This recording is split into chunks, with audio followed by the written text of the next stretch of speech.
Hello, and welcome to Insights with Dr. C.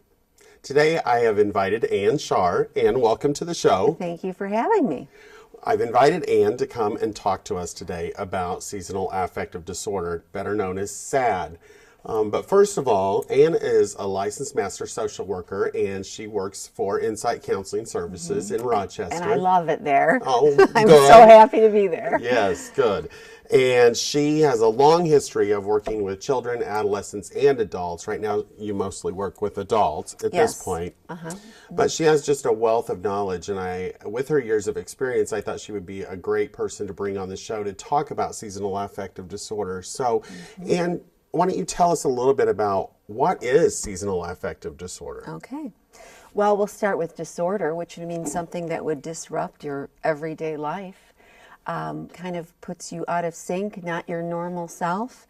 Affective, meaning it affects your emotions, your moods.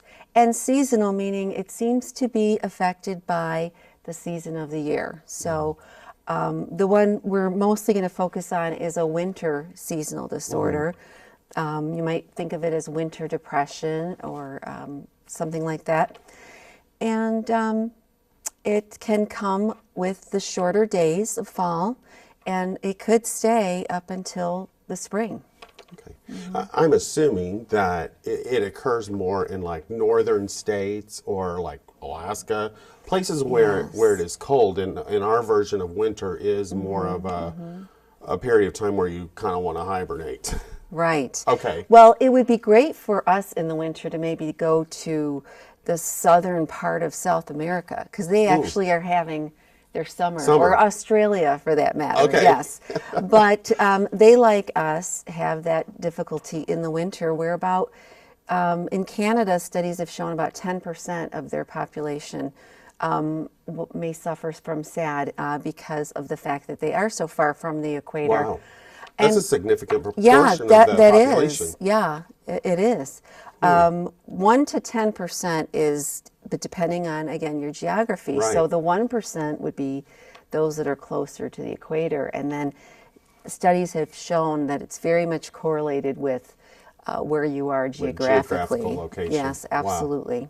So, if I had seasonal affective disorder, what types of behaviors or emotions or patterns might I be seeing in myself, or if someone around me has it? Okay. So generally people describe it as the symptoms starting with the physical.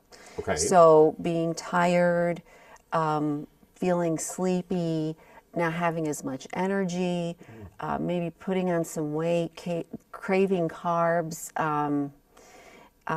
sleeping too much, kind of like that. That's generally where it begins, but then, like I said, it can get much more severe. Sleep disturbance? Yes, oftentimes sleeping too much, but in some cases not sleeping well or not sleeping properly. Okay, so those are some of the physical signs that we might see. Yes, absolutely. So a more emotional symptoms might be feelings of guilt, worthlessness, helplessness, low self-esteem. Some of the symptoms that are characterized by, let's say, a major depressive disorder. So loss of interest, irritability. Some sadness. Absolutely. Difficulty maybe cognitively, which would mean difficulty making decisions, difficulty concentrating. Memory. Memory, absolutely. And as I mentioned, weight changes can be an issue. Well, especially if you're craving carbs. Yes, absolutely. And of course, at the farther end, at the more problematic end of the spectrum, would be thoughts of suicide. So, are you aware, or have you seen any research that suicide rates tend to go up in winter months? Is there a correlation? Well, with that? actually, what's interesting is the highest rate of suicide occurs in March and April. And what's interesting about that is it may be because if someone's been through a hard winter and the weather goes up and down in the spring, where you might have kind of a false start of spring, and then you suddenly have winter again. Okay. And that instability of weather may also cause some instability in the mood, perhaps. Oh, I see. Mm-hmm. Okay. So there are some things that have been written about that. Okay. So help our viewers understand what might be the difference between someone out there who says, "Oh, I just kind of feel like I have the winter blues, and maybe I'm not feeling so good right now, but yeah, it's just the winter blues," versus it truly being seasonal affective disorder. How would I be able to distinguish between the two? Okay. If I'm having the winter blues, I might decide to just stay in one Saturday, maybe stay in my PJs and grab a cup of hot cocoa and have a Christmas movie marathon or something. You know, I just don't want to go out. It feels kind of good to stay home. Maybe just spend a little more time at home, a little more time in bed. But really no change in my work week, no change. You know, I still get up the next day and go to church and take care of the home and get to work on Monday, and that all goes well. But there's just kind of like a decreased activity level. Okay. Or maybe even just like, kind of how I'm thinking about it is like sometimes when I'm in the house and it's winter outside and I'm just like dreading, can't wait for spring to get here, or I can't wait for summer to get here, versus where I imagine that with seasonal affective disorder, it's maybe more of an extreme thought, like I just can't take this anymore. I just I don't wanna you're be calling out. in sick to work because you can't get out of bed, or things aren't getting done that need to be done because you don't have the energy for it.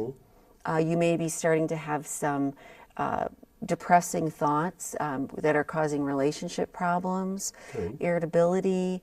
You're thinking sad thoughts, so maybe things that have bothered you in the past, like a grief or something, comes back. So sometimes those kinds of things can, the depression then can trigger other types of problems, whether, like I said, with relationships and mood. Okay. As well as activity. What's the pattern that we see among gender? Do men get it more, women get it more? Is there a difference between the two? Well, it has been shown in studies that women seem to be 4 times as susceptible to getting a seasonal affective disorder. And wow, 4 times. 4 times. I know, it's surprising. But there's also seems to be some correlation between the hormones that our bodies produce. Of course, with the sunlight, you get melatonin production. But women have reported, women who suffer, let's say, from PMS, women during their childbearing years, will report sometimes having SAD and PMS, and kind of that combined makes it more intense.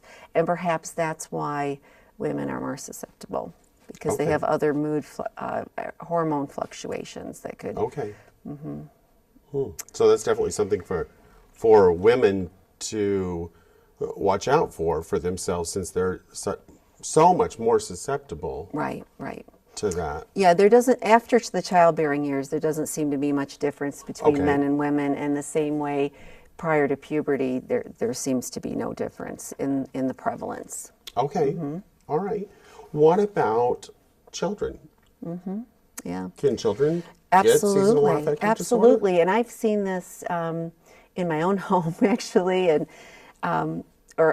teachers might notice this with their students in the classroom. You know, if you have a student that every year has done well in the fall, and their grades seem to slip in the wintertime, and they just don't seem like themselves, and they're kind of tired, and it's harder for them to get out of bed in the morning. And, you know, I'll admit I have a seasonal pattern myself of some sort, to a lesser or greater degree. But when I was a kid, I remember my mother having a very difficult time getting me up in the morning on those cold winter mornings.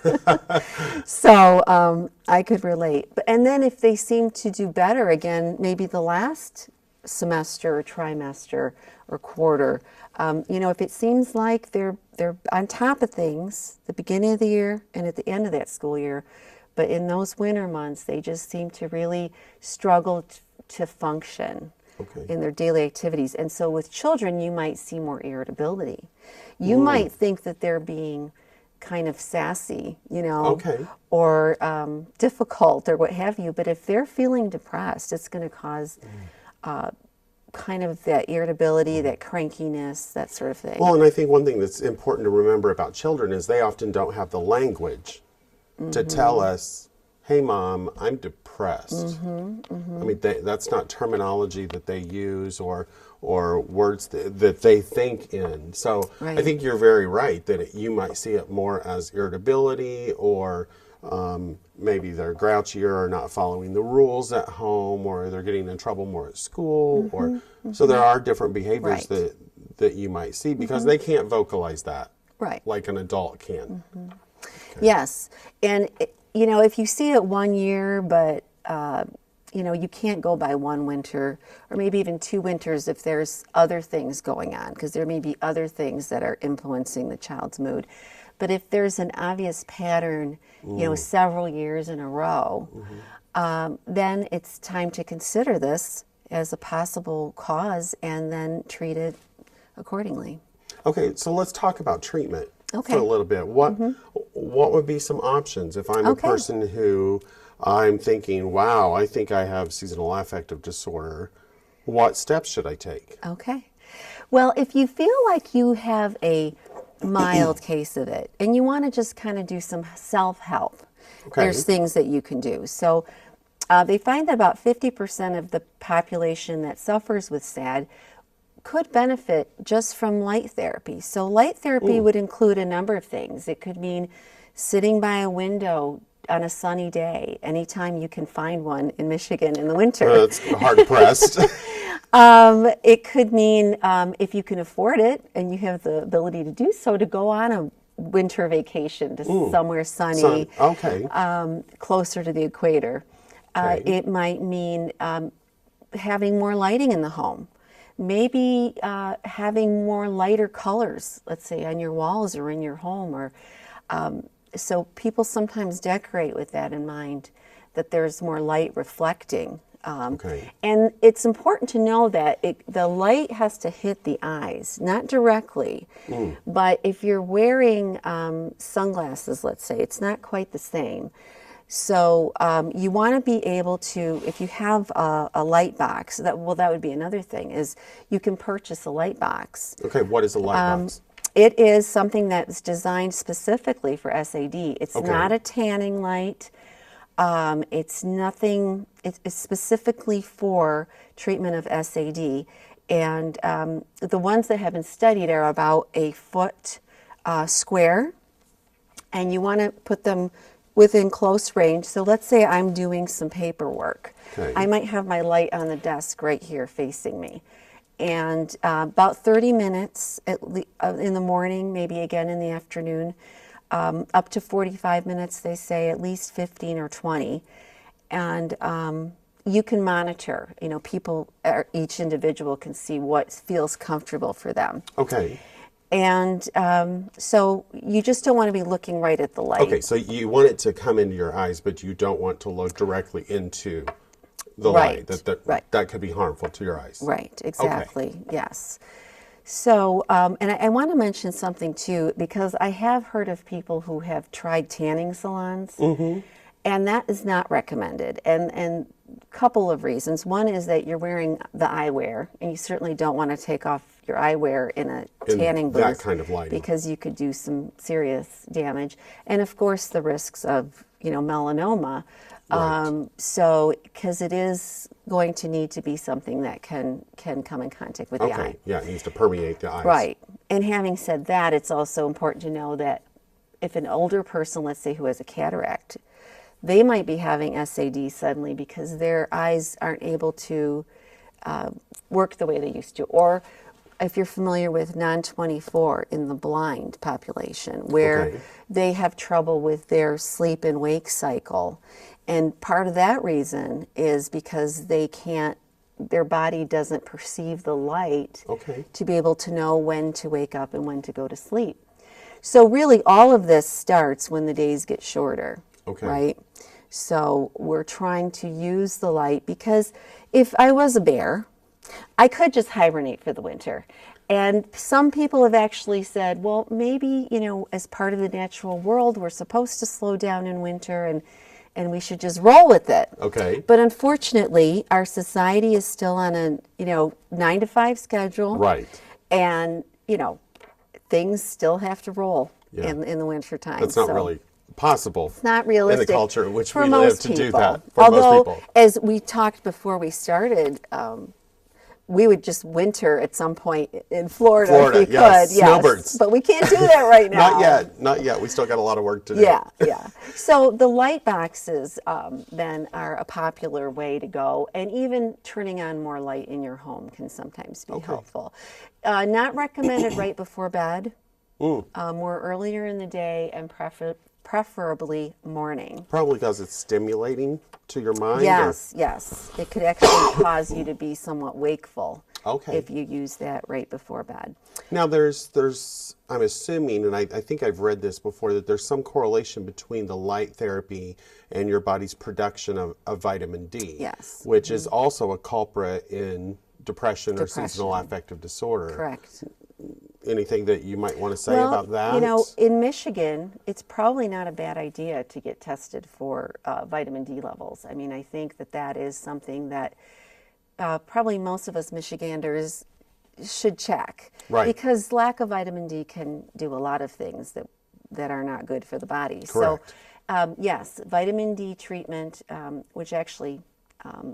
I have vitamin D therapy because I've been vitamin D deficient for several years, and I didn't realize it. And it does seem to help. So certainly that's something that can be done with the help of a medical doctor. Other treatments might be, of course, psychotherapy, because you could problem solve with your therapist, different coping strategies, and so talk therapy, and also some alternative therapies such as acupuncture, meditation, things of that nature people have found helpful. Isn't there also some problem with maybe melatonin with seasonal affective disorder too? Well, what's the deal with that? Yeah, the deal with that is that in some cases we might actually be producing too much melatonin, and in some cases not enough. And that also is influenced by our exposure to light. Okay. Yes. And melatonin has direct correlation with the quality of sleep. Absolutely. That we're getting. Absolutely. Yes. Okay. Did we talk about medications? We did not. Let's talk about that for a minute. Let's talk about medications. If you go to your primary care, for example, they might be able to help you, or they may send you to a psychiatrist if it's more severe, and counseling too, for that matter. But probably the first line of treatment would be an SSRI. So that would be like your Prozac, Celexa, that sort of thing. Okay. But and SSRI stands for selective serotonin reuptake inhibitors. Yes. But we all know them as doctor. SSRIs. Yes. Thank you for clarifying that. And I think last time I looked, I think there's about 13 to 15 different SSRIs on the market. And some of those are mixed with something called SNRIs, selective serotonin norepinephrine reuptake inhibitors. So, but those are all kind of in the same class of medications that might be chosen to help with seasonal affective disorder. Correct. And some people actually can just take the medication in the winter months, and if they know they have this pattern, they can begin to take that medication, let's say September, October, to be prepared for the winter. And then once spring has secured itself and you know summer's on the way, then you could decrease, of course, with medical professional. Right. Don't do this on your own. Don't try. Right, and never just abruptly stop taking a medication that can be harmful and lead to, side effects from the medication, from the withdrawal from it. Yes. So definitely do this under the care of your doctor. Yes. And there are some other treatments that are new, that like stimulants, for example. So if you have the type of SAD you're very draggy, you don't have energy, You can't get to work, you're not getting your work done, you're having trouble concentrating. You don't have ADHD or ADD, but the SAD is causing some similar problems, then maybe something like a Ritalin or a Provigil or something like that for people who are having serious problems with productivity issues. Okay. Or sleep issues as well. Like if you're having a disruption in melatonin or vitamin D or whatever, and that's interfering with your sleep pattern, then you're more likely to be very tired throughout the day. And so a medication like Ritalin or Adderall or Provigil, Nuvigil is another one that's out, can be very helpful. In fact, those Provigil, Nuvigil are also medications that are used for people who do shift work. So people who don't have a normal sleeping pattern. So you can see those same non-normal sleeping patterns in seasonal affective disorder. So we have medications that can help people who are experiencing these kinds of difficulties. Yes, and you bring up a good point, because for people who do shift work, the winter may present even more of a challenge for them if, let's say, they're sleeping during the day, or maybe you just don't have any windows and you're going to work in the morning and it's dark, and you're going home and it's dark. So the light therapy would be really important for people who do shift work as well, to avoid these similar symptoms of SAD that might occur if you're not having that normal sleep schedule. Okay. It looks like you've got a really handy book here. Yes. Why don't we share that with our viewers? Okay, this is Winter Blues by Norman Rosenthal, MD. So as I mentioned, he was one of the original scholars, researchers of SAD. Okay. And so this is really handy because you can kind of look through it, and it's really user-friendly. I mean, it's definitely written for the layperson. Everything you need to know to beat seasonal affective disorder. So I recommend that to my clients who have those issues. So great. Yeah, that looks like it would be a handy resource. It is helpful. So do we have any indication of who gets this or why we would get it? Like, are there certain people that are more prone over others to get seasonal affective disorder? It does seem to run in families. So, it does seem to have some genetic factor to it. So, in addition to the geographical location, in addition to, are you getting enough sunlight during the day, or are you in a type of occupation where you're not? Genetics. So people will say that they saw this in their family members or in a parent or something like that. So that's important to keep in mind. So if an adult knows that they struggle with SAD, then they might want to keep an eye on their children with that as well. Definitely. That's great advice. One of the things we used to do when I had my kids, when they were growing up, my husband's family, many of them moved to the South, to Alabama. So it was great to be able to spend our winter breaks and our spring breaks and go visit Grandma and Grandpa, and in addition to that, be so close to the Gulf and be able to get some warmth and sun. Absolutely. And it helped all of us. So. Oh, yes. And the kids, too. Right. And I think you're right. I think it is very important because, we here in Michigan can have such harsh winters, and I think it's good to plan for like that midwinter break to maybe drive your kids south. Yes. For a way where there's some warmer climate, and kids just tend to be more active in summer months and when they can be outside and when there's warm weather, and we know tons of research and studies that show just physical activity itself is so helpful for the mind, the body, the production of our hormones and various neurotransmitters, chemicals in our brain. Activity levels are very much part of that, and helps regulate our brain so we don't have mental illness and things like seasonal affective disorder. And I would suggest that if anyone thinks that they may have this issue, that they don't, of course now it's January, and this would be a good time to get some help for it. But maybe those who have had it before you know it, you have it, plan for it. So in the fall, begin to make plans on kind of a mental health plan for your winter.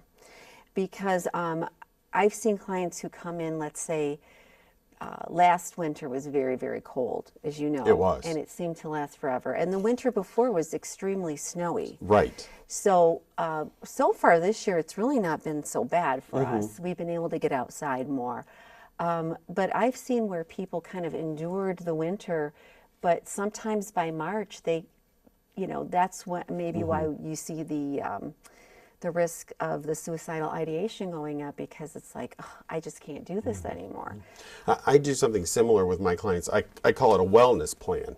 Okay. So how are we going to develop our wellness plan for the winter months? You know, let's already set our schedule to where we're going to exercise 3 times a week for 30 minutes doing cardio, or when are we going to lift weights, or, you know, when are we going to stay active? How are we going to try to control our diet through the holiday seasons? What's your wellness plan in relation to that? And I think also developing a part of your wellness plan, your sleep hygiene. Yes. Like trying to maintain a regular schedule, and even though it's cold outside, I'd like to sleep all Saturday afternoon on the couch. Probably not the best plan to do that if I want to maintain my regular sleep-wake cycles. So, you know, I think there are definitely some preventative things you can do to keep yourself from slipping into the winter blues or seasonal affective disorder. But if you find yourself slipping into seasonal affective disorder, you need to take the appropriate steps and contact a mental health professional such as Ann or myself, or if you've already been in treatment before, and go see them, talk to them, develop a wellness plan for yourself, get yourself through those winter months. Seasonal affective disorder is a very real thing. Don't ignore your symptoms. If you're feeling bad, pay attention to your body. You're the expert on your body, and you know how you're feeling. And so make sure that you see your primary care physician or a mental health professional if you're experiencing seasonal affective disorder.